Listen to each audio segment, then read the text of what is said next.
Hello, Steve White, Trek Boy for Steve Arts 89. The Picard comic, the Countdown comic. I haven't read the whole comic. I must admit, I thought it was out last week. I was going to go out and get it. I didn't get to our local comic store, collectible store, the main one in Melbourne, Minotaur.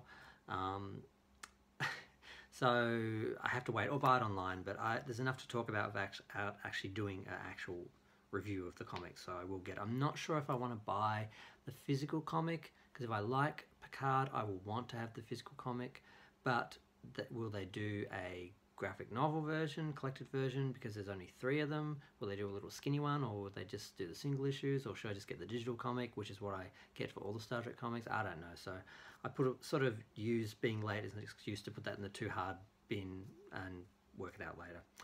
So what do we see? We've got a preview, and I've heard some people who've sort of reviewed it. We see Picard as an admiral on the Verity in Romulan space, dealing with evacuating the Romulans and trying to save the Romulans.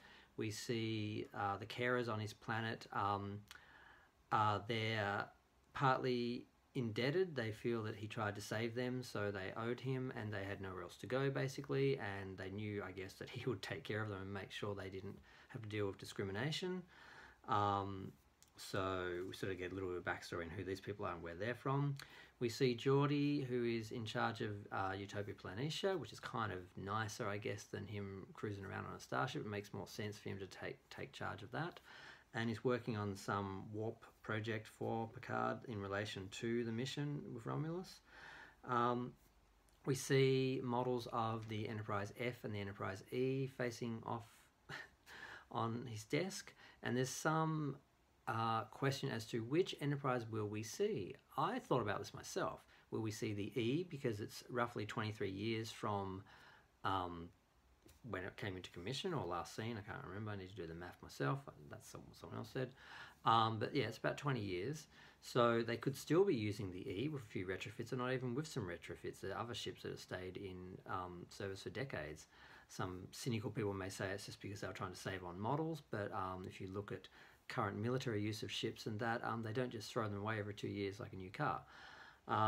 So it could still be in use, but they also could be using the F, which is a Odyssey class vessel, which has been seen in the Star Trek Online games. But is it canon? They're not supposed to come into use till later. Are they changing?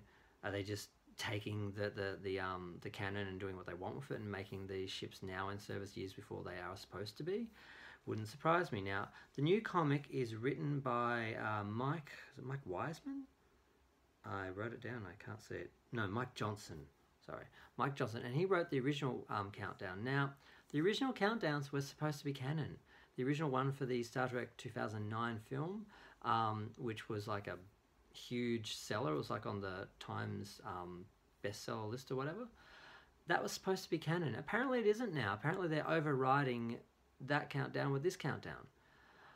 I just don't understand why they don't just establish a third universe. Just do it instead of writing over and dismissing and messing up canon, and all it does is make the whole thing a mess. Now, there was another incident recently, which apparently Ketwolski had a bitch fit over. I didn't see that. He's made the video private now, so I missed that.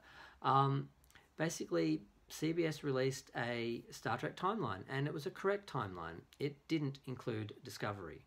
It included all the shows in the Prime Universe, because in the main canon universe, because and the alternative universe, which is the Prime Universe. When they refer to Spock Prime in the film, they're talking about their Spock. So it's not the Spock from the canon, the original Star Trek canon. It's a different Spock. So we got hoodwinked with Leonard Nimoy being cast as Spock. He wasn't the same Spock. And they really need, I can't understand how people are still labouring under this assumption that Discovery could be the same universe and same canon, with all the time faffing that the Burnhams did with the Red Angel, and all the effective time travel and changing everything. There's no way that is the same universe that the other Star Treks exist in. It's just not even possible anymore at this point. So they just need to establish it's a different universe, and then they don't have to worry about any contradictions, any canon. They don't have to send the ship off to 1,000 years in the future and leave it there. They can have its own universe with its ugly ass uniforms. Well, the uniforms are, it's just the colours wrong. The actual coloured ones, I actually like them. I'm going to get the blue one probably one day. I get all the blue ones because I have all the Spock uniforms. But God, and he had a fit apparently, and then they updated a part 2, which included Discovery, although they could have fit Discovery in the part 1 from what I saw. So they're still trying to sell Discovery as canon, the same universe. I mean, it is canon, that's true, but it's a different universe. Just like the Kelvin stuff is all canon in a different universe. Like the Mirror Universe stuff is canon, it's in a different universe. I mean, we all know it's a different universe. We've seen it. The story has shown it. Just freaking let it go. Establish it. Move on.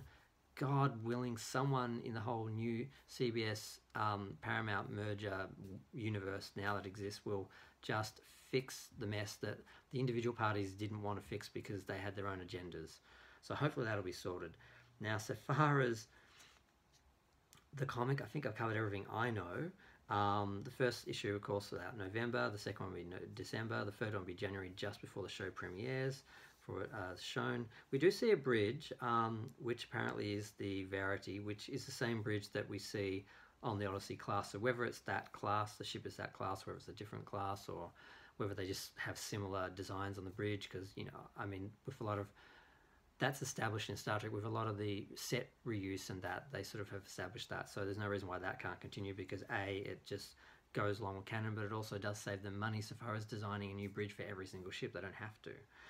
And the other thing, I really hate the overriding of, say, it's like with Star Wars when all the stuff done was overseen by George Lucas, all the comics and books, it was all considered canon, and they turned around and said it's not canon anymore. They said Countdown was canon, the first one. Now they're saying it's not. So who's to say in 5 years this Countdown won't be canon? You've got to have some integrity. You've got to have some consistency for fans to establish a universe and be able to believe in it and suspend your disbelief and actually believe it exists. You can't be changing it and contradicting it every 5 minutes. It's ridiculous. For casual fans, it doesn't matter, but for actual fans, you want to stay with the show for years and decades and generations like they have in the past, you need that. So that's my rant. I'm going to go. Feel free to like, subscribe, share, comment. Comments are fun. Tell me I'm wrong. Tell me I agree with me. I love being agreed with. Occasionally people do. Comments are fun. Thanks. Bye.